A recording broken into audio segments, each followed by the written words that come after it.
नमस्तेस्तु भगवन् विश्वेश्वराय महादेवाय त्र्यम्बकाय त्रिपुरान्तकाय त्रिकाग्निकालाय कालाग्निरुद्राय नीलकण्ठाय मृत्युञ्जयाय सर्वेश्वराय सदाशिवाय श्रीमान् महादेवाय नमः।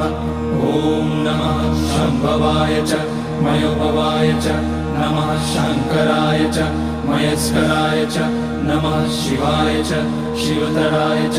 ॐ त्र्यम्बकं यजामहे सुगन्धिं पुष्टिवर्धनम् उर्वारुकमिव बन्धनान् मृत्योर्मुक्ष्यमामृतात्। नागेन्द्रहाराय त्रिलोचनाय भस्माकराय महेश्वराय नित्याय शुद्धाय दिगम्बराय तस्मै नकाराय नमः शिवाय। मन्दाकिनी सलिलचन्दन चर्चिताय नन्दीश्वर प्रमथनाथ